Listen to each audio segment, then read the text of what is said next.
Welcome back दोस्तों। आज मैं आपके सामने एक puzzle based treasure Hunter movie का एक्सप्लेनेशन लेकर आया हूँ। इसका नाम है जगरम और एक तमिल लैंग्वेज मूवी है जो 2019 में रिलीज हुई। एक्चुअली एक अंडररेटेड मूवी है जो कम रिसोर्सेस यूज करके बनाई गई है। कहानी ये है कि हमारा हीरो का ग्रैंडफादर एक ट्रेजर हंट की तलाश में लगा रहता था, लेकिन इसी दरमियान में उसकी मौत हो जाती है। लेकिन ग्रैंडफादर मरते मरते कुछ क्लूज को अपने पोते के लिए छोड़ के जाता है। उसके बाद हमारा हीरो और इसके कुछ दोस्त उन क्लूज को सॉल्व करते हुए आगे बढ़ते जाते हैं, उस खजाने की तलाश करने लगते हैं। इसी दरमियान में काफी सारे उतार चढ़ाव आते हैं और क्लाइमैक्स में इस खजाने की असली सच्चाई सामने आती है।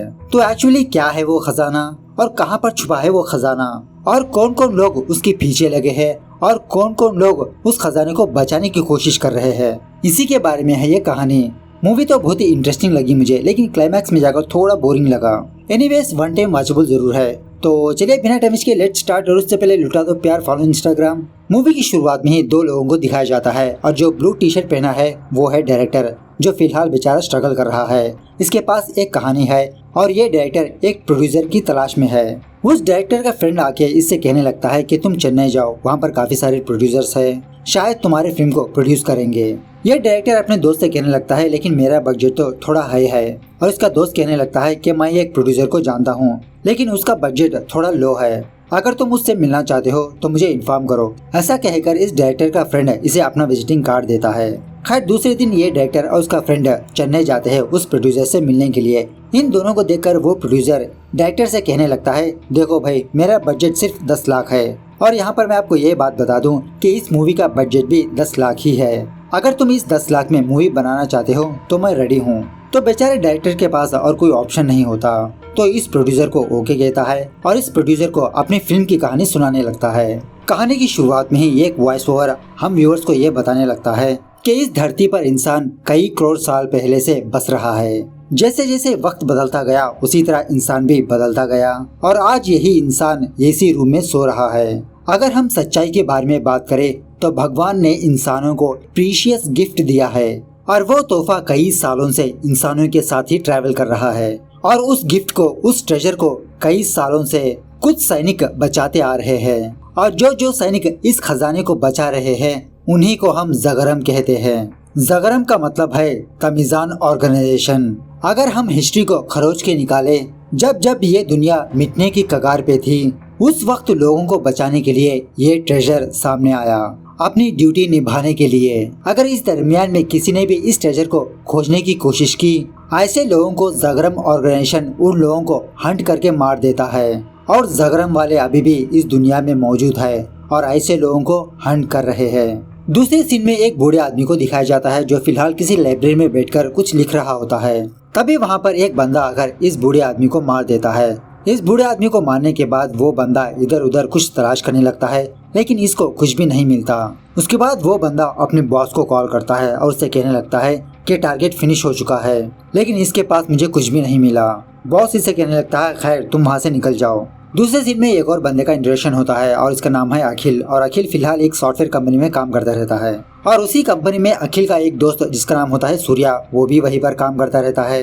लेकिन थोड़ी देर बाद कुछ हरकतों की वजह से सूर्या वहाँ से फायर हो जाता है। उसके बाद शिवज्ञानम नाम का एक बंदा अखिल से मिलने के लिए उसके ऑफिस आता है और अखिल से कहने लगता है, अखिल तुम मुझे नहीं पहचानते लेकिन जब तुम छोटे थे मैं तुम्हारे घर आया करता था और मैं तुम्हारा दादा राजन का दोस्त हूँ। और जो पिछले सीन में जो बूढ़ा मरा था वो और कोई नहीं अखिल का दादा होता है। और अखिल की फैमिली ये सोच रही होती है कि इसके दादा को हार्ट अटैक आया था जिसकी वजह से इसकी मौत हो गई। शिवज्ञानम अखिल से पूछने लगता है, तुम्हारे दादाजी मरने से पहले क्या तुमको कोई चीज गिफ्ट किया था? अखिल कहने लगता है, नहीं अंकल, मेरे दादाजी ने ऐसी कोई चीज मुझे नहीं दी और ना ही मुझे ऐसी चीज के बारे में बताया। शिवज्ञानम कहने लगता है, सोचो बेटा सोचो, तुम्हारे दादाजी ने किसी चीज के बारे में तुमसे डिस्कस किया हो? तुम्हारे दादाजी की कैजुअल मौत नहीं थी, उनका मर्डर हुआ था। शिवज्ञानम की बातें सुनने के बाद अखिल को बहुत गुस्सा आता है और इससे कहने लगता है, अंकल आखिरकार आप क्या चाहते हो? प्लीज आप यहाँ से चले जाओ, एक नई स्टोरी आप क्रिएट मत करो। तो शिवज्ञानम जाते जाते अपना विजिटिंग कार्ड अखिल को देके जाता है। खैर दूसरे दिन अखिल अपने ऑफिस जाते जाते शिवज्ञानम की बातों को याद करते रहता है और तभी एक कार आकर अखिल को ठोक देती है और उस कार में एक ड्राइवर और बगल में एक और बंदा बैठा होता है। अखिल ज्यादा जख्मी नहीं होता, इसे सिर्फ छोटी मोटी चोटें आती है। उसी वक्त अखिल को देखने के लिए अखिल के माँ बाप आते हैं दूसरे सीन में एक और बंदे का इंट्रोडक्शन होता है और उसका नाम है सुदर्शन, जो एक स्कूल टीचर होता है। और क्लास के दरमियान में तभी एक बंदा सुदर्शन को कॉल करता है। इस तरफ अखिल डिस्चार्ज होके अपने माँ बाप के घर आता है। अखिल को यहाँ पर देखकर अखिल का फादर अखिल के लिए एक गिफ्ट लाके देता है और उससे कहने लगता है, अखिल ये तुम्हारी दादाजी की तरफ से है, तुम्हारे बर्थडे पर स्पेशली तुम्हारे दादाजी ने तुमको देने की विश की थी। ऐसा कहकर अखिल का फादर वहाँ से चला जाता है। जब अखिल उस बॉक्स को ओपन करता है तो उसमें एक डाइस होता है और ये कोई नॉर्मल डाइस नहीं होता। इस डाइस में सिर्फ एक ही साइड 8 डॉट्स होते हैं और उसी बॉक्स में एक लेटर भी होता है और इस लेटर में ये लिखा होता है, बेटा अखिल, मैं जानता हूँ कि तुम मुझसे बहुत प्यार करते हो, लेकिन मैं उतना इनोसेंट नहीं हूँ जितना तुम सोच रहे हो। पिछले 20 सालों में मैंने काफी सारी जगह ट्रैवल की, ट्रेजर हंट करता रहा और उसी दरमियान में मेरे काफी सारे दुश्मन भी पैदा हुए। मैंने उस खजाने की तलाश में मेरी जिंदगी बर्बाद कर ली और मैंने तुम्हारे लिए उस ट्रेजर के रिलेटेड कुछ क्लूज को छोड़ा है। मेरी आखिरी विश ये है कि बेटा अखिल, तुम उन क्लूज को फाइंड आउट करके उसे डिस्ट्रॉय कर दो। उस खजाने के पीछे काफी सारे लोग पड़े हैं और तुम भी उस खजाने के पीछे मत पड़ो। और उसी बॉक्स में एक छोटे से पेपर में एक अजीब का सिंबल भी होता है, मतलब सर्किल में कुछ लेटर्स वगैरह होते हैं। और अखिल को इस डाइस को और इस सिंबल को देखकर कुछ भी समझ में नहीं आता। और तभी एक अनजान बंदा अखिल को फोन करता है और अखिल से कहने लगता है, अखिल जो तुम लेटर पढ़ रहे हो, मैंने उस लेटर को ऑलरेडी पढ़ चुका हूँ, लेकिन तुम वो काम नहीं करोगे जो तुम्हारे दादाजी चाहते थे। मैं ये चाहता हूँ कि तुम उस ट्रेजर को फाइंड आउट करो और मैं 5 तारीख को मुझे ला के दो पर्सनली। अगर तुमने मना वगैरह किया तो मैं तुम्हारे घर के बारे में जानता हूँ, तुम्हारे माँ बाप के बारे में जानता हूँ। और हाँ, ये मत भूलना कि तुम्हारी हर एक हरकत पर मेरी नजर है। उसके बाद अखिल अपने दोनों दोस्त सूर्या और सुदर्शन को बुलाकर उस लेटर, उस डाइस, उस सिंबल और उस खजाने के बारे में बताने लगता है। और इस डाइस को देखकर इन दोनों को भी कुछ भी समझ में नहीं आता। और तभी वो विलन फिर से अखिल को कॉल करता है और उसे कहने लगता है, क्या अखिल तुमने उस खजाने के बारे में अपने दोनों दोस्तों से शेयर की? खैर तुम जो कुछ भी करो मुझे फर्क नहीं पड़ता, मुझे सिर्फ वो खजाना चाहिए। इसके बावजूद भी तुमने मना किया तो तुम्हारे 2 दोस्त भी मर जाएंगे। खैर सूर्या अखिल से कहने लगता है, अगर हम इस ट्रेजर के बारे में पता करना होगा तो हमें किसी आर्कियोलॉजिस्ट की जरूरत है। और अखिल, मेरे नजरिए में एक आर्कियोलॉजिस्ट है और वो है स्नेहा। स्नेहा का नाम सुनते ही अखिल स्नेहा को मना कर देता है, क्योंकि कुछ सालों पहले अखिल और स्नेहा ये दोनों एक दूसरे से बहुत प्यार किया करते थे। एक दिन स्नेहा अखिल को ले जाकर अपने फादर से मिलवाती है, लेकिन स्नेहा का फादर अखिल को रिजेक्ट कर देता है, जिसकी वजह से अखिल को बहुत गुस्सा आता है और स्नेहा को ब्रेकअप कह देता है। और इसी की वजह से काफी सालों तक अखिल स्नेहा से बात नहीं करता।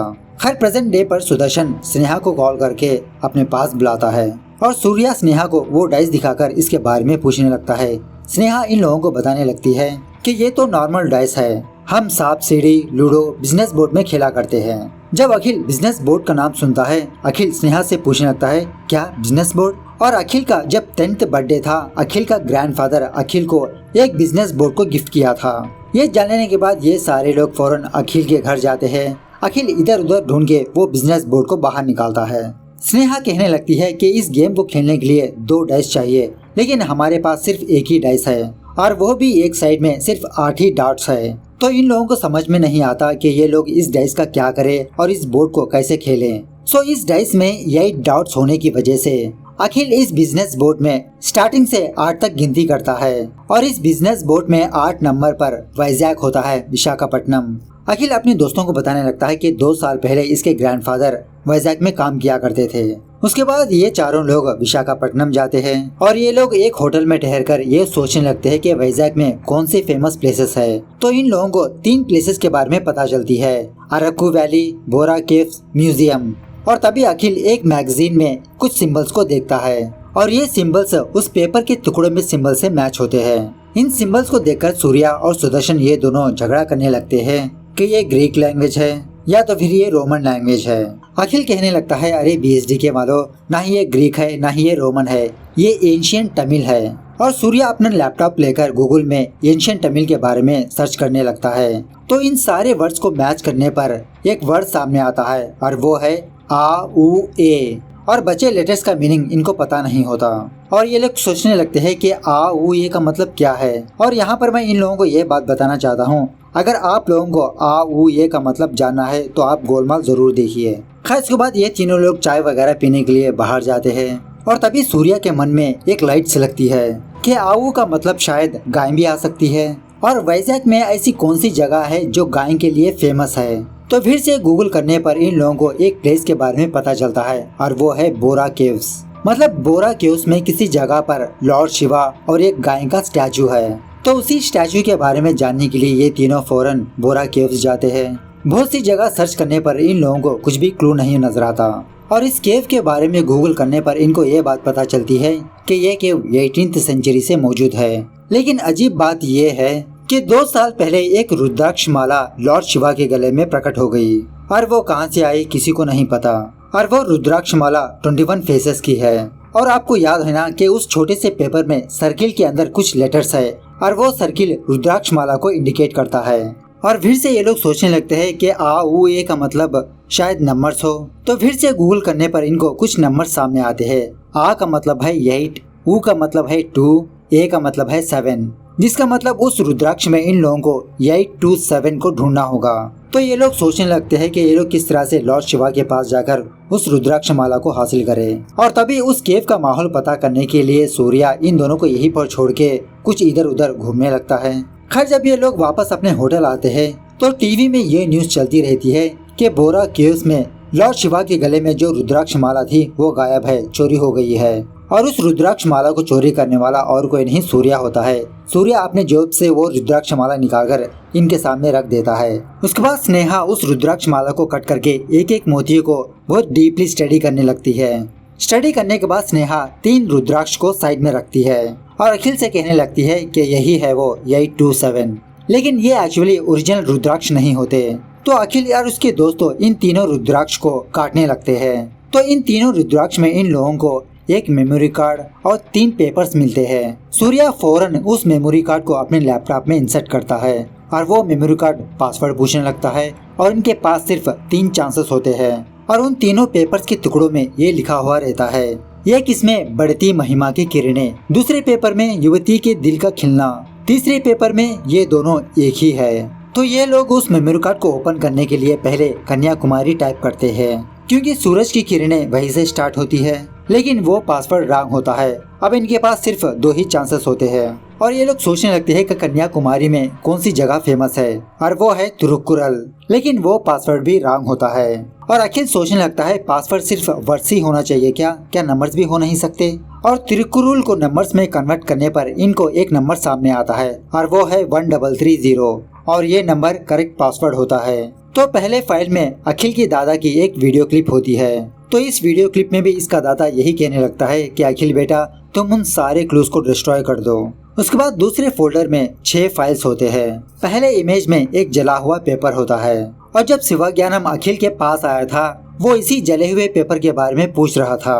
और 20 साल पहले इसी केस में अखिल का दादा जेल भी गया था। स्नेहा अखिल से पूछने लगती है कि आखिरकार वो केस क्या है। तो अखिल इन लोगों को सुनाने लगता है। तो इन द ईयर ऑफ 1981 में इसके दादा एक लाइब्रेरी में काम किया करते थे, और उस लाइब्रेरी में बहुत पुरानी किताबें हुआ करती थी। एक दिन रात अखिल का दादा बिना किसी को इन्फॉर्म किए वो लाइब्रेरी जाता है, लेकिन तभी कोई अनजान बंदे उस लाइब्रेरी को आग लगा देते हैं। तो अखिल का दादा जितना हो सके उतने बुक्स को बचा लेके उस लाइब्रेरी से बाहर आता है, और अखिल का दादा उन बुक्स को गवर्नमेंट को ना देते हुए अपने पास ही रखा, जिसकी वजह से वो लाइब्रेरी वाले अखिल के दादा पर केस ठोका। लेकिन कोर्ट में ये प्रूव नहीं हो पाया कि अखिल का दादा कौन सी चीज को चुराई थी।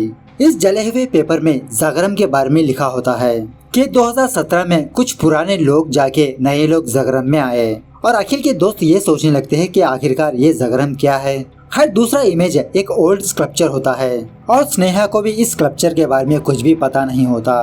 स्नेहा अखिल से कहने लगती है कि ये तो बहुत पुराना स्कल्पचर है, इसे स्टडी करने के लिए बहुत सीनियर आर्कियोलॉजिस्ट की जरूरत है। हर तीसरे फाइल में ... डैश होते हैं, ये भी इन लोगों को कुछ भी समझ में नहीं आता। 4th इमेज में कुछ अरबी वर्ड्स होते हैं, और ऑफ कोर्स इन लोगों को अरबी नहीं आती। 5वें इमेज में एक ओल्ड स्टोन पेंटिंग होती है, ये भी इनको पता नहीं होता। और 6th इमेज में कुछ तमिल के वर्ड्स होते हैं, लेकिन वो तमिल वर्ड्स एक पोइट्री होती है, और इस पोइट्री को पढ़ने के बाद इन लोगों को कुछ भी समझ में नहीं आता। खैर ये सारे क्लूज हासिल करके ये लोग फिर से चेन्नई वापस आ जाते हैं। चेन्नई आने के बाद एक अनजान बंदा स्नेहा को कॉल करके ये बताता है कि मुझे जो इन्फॉर्मेशन चाहिए थी वो तुमने दे दिया। सो तुम्हें अब वहाँ पर रहने की जरूरत नहीं है। और तभी वो विलन अखिल को कॉल करके उस ट्रेजर के बारे में पूछने लगता है। अखिल, तुम्हारे पास वक्त बहुत कम है, तुम फौरन उस ट्रेजर को फाइंड आउट करो। तो ऑफकोर्स इन सारे क्लूज के बारे में इन लोगों को कुछ भी क्लू नहीं होता। सूर्या अखिल को बताने लगता है कि मेरे मामा एक आर्कियोलॉजिस्ट तो नहीं है, लेकिन वो हिस्टोरिकल चीजें जमा के रखते हैं। उनको हिस्ट्री के बारे में बहुत सारी बातें पता है, हम उनके पास जा सकते हैं। तो स्नेहा कहने लगती है, अगर तुम जाना चाहते हो तो मैं एक कैब ड्राइवर को जानती हूँ, वो कल सुबह तुम्हारे घर आकर तुम लोगों को पिकअप कर लेगा। लेकिन वो ड्राइवर थोड़ा कम सुनता है। तो दूसरे दिन वो ड्राइवर अपनी गाड़ी लेकर अखिल के घर आता है। उसके बाद सूर्या अपने दोस्तों को लेकर अपने मामा के गांव जाता है और सूर्या अपने मामा से ये बहाना बनाता है कि अखिल एक आर्कियोलॉजिस्ट बनना चाहता है, कुछ बातें जानना चाहता है, इसलिए मैंने इसको आपके पास लाया। सूर्या का मामा अपने घर में जाकर एक संदूक बाहर लाता है जिसमें काफी सारे एंशिएंट के पेपर्स, बुक्स वगैरह होते हैं। तो सूर्या बहाना बनाकर हिचकियां करने लगता है। सूर्या का मामा फौरन पानी लाने के लिए घर के अंदर जाता है। तभी इनके पास जो क्लूज होते हैं वो सारे पेपर्स इस संदूक में रख देते हैं। जब सूर्या का मामा पानी लेकर वापस आता है तो अखिल उस स्कल्पचर को सूर्या के मामा को दिखाता है। सूर्या का मामा इस स्कल्पचर को देखकर कहने लगता है, ये तो द्रौपदी और 5 पांडवास है। और इसी तरह अखिल उस स्टोन पेंटिंग को दिखाता है। तो सूर्या का मामा उसके बारे में भी कुछ डिटेल्स इन लोगों को बताता है। और वापसी में अखिल सुदर्शन से कहने लगता है कि तुम उन अरबी वर्ड्स को अपने फ्रेंड जो दुबई में रहता है उसको सेंड करो और पूछो इन अरबी वर्ड्स का मतलब क्या है। उसके बाद जब ये सारे लोग सुसु करने के लिए कार से उतरते हैं तो उस कैब वाला ड्राइवर चोरी चुपके किसी से बात कर रहा होता है। अब तक सारी चीजें हमारे हिसाब से चल रही है, मैं आपको अपडेट देता रहूंगा। और तभी यहाँ पर एक और ट्विस्ट रिवील होता है कि सुदर्शन उस विलन से मिला जुला है और अखिल की सारी बातें सुदर्शन ही उसे पहुँचाते रहता है। और सुदर्शन का प्लान ये है कि खजाना मिलने के बाद अखिल और सूर्या को मार देगा। खैर उसी दिन रात सुदर्शन का दोस्त जो दुबई में रहता है वो अरबी वर्ड्स का मीनिंग सुदर्शन को सेंड करता है और उसमें नबीगल नयगम के बारे में लिखा होता है और एक्चुअली एक स्टोरी होती है। सूर्या गूगल में सर्च कर नबीगल की स्टोरी सुनाने लगता है कि कई साल पहले जाबिर नाम का एक बंदा नबीगल के पास आया था और जाबिर नबीगल से कहने लगता है कि मेरे बाप ने मरने से पहले काफी सारे कर्जे कर रखा था, अब मेरे पास इतने पैसे नहीं कि मैं उन कर्जों को चुकाऊं, प्लीज आप मुझे इसका कोई हल बताइए। तो तभी नबीगल जाबिर के दुकान जाते हैं और वहाँ पर कुछ खजूरें होते हैं। नबीगल फौरन अपने हाथ ऊपर उठाकर अल्लाह से दुआ मांगने लगते हैं और तभी जाबिर के पतीले में एक बरकत आती है। मतलब जाबिर के पास जितने खजूर थे वो डबल होते जा रहे थे। जितने खजूर वो उस पतीले से बाहर निकालता उन खजूरों की गिनती वहीं पर रहती थी। अब द्रौपदी और पांडवास के बारे में बात करें तो सुदर्शन इन दोनों को एक कहानी सुनाने लगता है। जब पांडवास जंगल में थे तो इनके घर काफी सारे मेहमान आया करते थे। तो पांडवास को उन मेहमानों को खाना खिलाने में दिक्कत होती थी। तो एक मुनि धर्मा से कहा कि तुम सूर्य भगवान की पूजा करो। तो धर्मा उसी तरह से सूर्य भगवान की पूजा करते हैं और सूर्य भगवान धर्मा को अक्षय पात्रा देते हैं और ये अक्षय पात्रा ले जाकर धर्मा द्रौपदी को देते हैं। और अक्षय पात्रा के बारे में तो आप जानते ही हो, इसमें काफी सारी बरकत होती है, इसमें खाना खत्म ही नहीं होता। खैर तभी वहाँ पर अखिल का फादर आता है इन लोगों को खाने पे बुलाने के लिए और इसी दरमियान में अखिल का फादर उस पेपर को देखता है जिस पेपर में dot dot dot dash dash dash थे। इसे देखकर अखिल का फादर अखिल से कहने लगता है, अरे ये तो तांदी कोडिंग है। और जब सूर्या गूगल की मदद से इस कोड को डिकोड करता है तो इनके सामने बाइबल का वर्ड आता है और बाइबल में ही एक ऐसी ही स्टोरी है कि जीसस ने काफी सारे लोगों को खाना खिलाया। इन तीनों कहानियों को सुनने के बाद अखिल को ये आइडिया आता है कि इन तीनों कहानियों में खाना कॉमन है और ये 3 कहानियाँ डिफरेंट सदियों में चली है, जैसे AD 1, AD 600, AD 700। और जो अखिल ढूंढ रहा है ये कोई ट्रेजर नहीं है, ये अक्षय पात्रा है। सदियां बदलती रही लेकिन अक्षय पात्रा सेम ही था, बस उसके नाम बदलते गए। खैर और कुछ क्लू के हिसाब से इन लोगों के सामने 2 और प्लेसेस आते हैं। एक होता है कर्नाटका में और दूसरा होता है तमिलनाडु में और उसका नाम है कांचीपुरम। तो अखिल और उसके फ्रेंड्स कांचीपुरम के एक टेम्पल में जाते हैं और इस टेम्पल में इन लोगों को एक केव नजर आता है। तो ये लोग उस टेम्पल से बाहर आकर केव के दूसरे एंड से खुदाई करने लगते हैं उस केव में एंटर होने के लिए। उस टनल में जाने के बाद इन लोगों को वहाँ पर काफी सारे पेंटिंग्स नजर आते हैं और इन्हीं पेंटिंग में से एक हंस का पेंटिंग भी होता है और इस हंस के बारे में एक क्लू में बताया गया था। और इसी पेंटिंग में ये लोग एक बहुत बड़ा एंशिएंट पेड़ और इस पेड़ के बगल में एक दीवार को देखते हैं। उसके बाद ये लोग तंजावुर जाते हैं जहाँ पर एक पुराना किला होता है। यहाँ आने के बाद ये लोग एक पुराने पेड़ को ढूंढने में लग जाते हैं। तो बहुत सर्च करने पर इन लोगों को वो पेड़ नजर आता है और उस पेड़ के नीचे खुदाई करने पर इन लोगों को कुछ पुराने पेपर्स वगैरह नजर आते हैं और इन पेपर्स में तमिल के कुछ पोएट्रीज लिखे होते हैं। तभी वहाँ पर स्नेहा आती है और स्नेहा अखिल को जो कुछ भी हुआ वो बताने लगती है कि सुदर्शन विलनों के साथ हाथ मिलाया हुआ था और सुदर्शन स्नेहा को भी कुछ पैसे ऑफर करता है, कुछ पैसे भिजवाता है ताकि इस खजाने की सारी इन्फॉर्मेशन विलन्स को दे। लेकिन एक्चुअली स्नेहा को अखिल के पीछे लगाने वाला शिवज्ञानम होता है। सुदर्शन के बारे में जानने के बाद अखिल और सूर्या सुदर्शन पर थूक के उसे वहीं पर छोड़ के वहाँ से चले जाते हैं। इस तरफ ये विलन अपने ड्राइवर से कहने लगता है कि अब हमें बड़े भाई को कॉल करना ही होगा। इस तरफ अखिल के सामने फिर से शिवज्ञानम आता है और अखिल से कहने लगता है कि मैं जगरम से बिलोंग करता हूँ और काफी सारे लोग उस खजाने के पीछे पड़े हैं और उसी खजाने की वजह से तुम्हारी दादा की मौत हुई थी और वो लोग अब तुम्हारे पीछे पड़े हैं। इसीलिए मैंने तुम्हारी हिफाजत के लिए स्नेहा को भेजा। अब तुम्हें ट्रेजर हंट करने की जरूरत नहीं है। इस तरफ ये विलन अपने बॉस को कॉल करता है और उसे कहने लगता है बॉस अखिल को सारी बातें पता चल चुकी है। उसका बॉस कहने लगता है कि मैंने तुम्हें एक काम सौंपा था और तुमने वो भी नहीं कर पाए और इस विलन का बॉस उसकी ड्राइवर की मदद से उस विलन को मार देता है। खैर सीन फिर से प्रेजेंट डे पर शिफ्ट होता है जहाँ पर ये प्रोड्यूसर अपने कहानी में फाइट सीन्स देखना चाहता है तो वो डायरेक्टर भी मान जाता है। खैर वहाँ से बाहर आने के बाद उस डायरेक्टर का फ्रेंड उस डायरेक्टर को इस मूवी का क्लाइमैक्स पूछने लगता है। शिवज्ञानम अखिल से कहने लगता है कि आप तुम्हें इस ट्रेजर के बारे में फिक्र करने की कोई जरूरत नहीं है, जगरम इसके बारे में देख लेगा। अखिल पूछने लगता है कि आखिरकार ये जगरम क्या है। शिवज्ञानम कहने लगता है कि जगरम एक बहुत बड़ा नेटवर्क है और इस ऑर्गेनाइजेशन में काफी सारे बड़े बड़े लोग मौजूद है। अगर इस अक्षय पात्रा के बारे में जगरम के लोगों को ही पता चल गई तो जगरम वाले खुद एक दूसरे में मारपीट करेंगे और वो लड़ाई कंट्री तक जाएगी। उसके बाद वर्ल्ड वॉर शुरू होगा। इसीलिए सारी चीजें सीक्रेट ही रहना बेहतर है। आज से कई सालों बाद जब हमारी दुनिया मिटने की कगार पे होगी तब उस अक्षय पात्रा को बाहर निकाला जाएगा और उस वक्त लोगों की भूख प्यास मिटाई जाएगी। और जगरम ऑर्गेनाइजेशन वालों ने तुमको क्यों चूज किया इसके बारे में जानने के लिए तुमको कुमारी कंडम जाना होगा। और शिवज्ञानम कुमारी कंडम के बारे में कुछ हिस्ट्री बताने लगता है। इस तरह से ये मूवी यहाँ पर दी एंड होती है। लगता है इसका सेकेंड पार्ट आने वाला होगा, पता नहीं कब आएगा। तो मूवी कैसे लगी कमेंट करके बताना जरूर। मिलते हैं अगले वीडियो में, तब तक take care, bye bye, see you soon.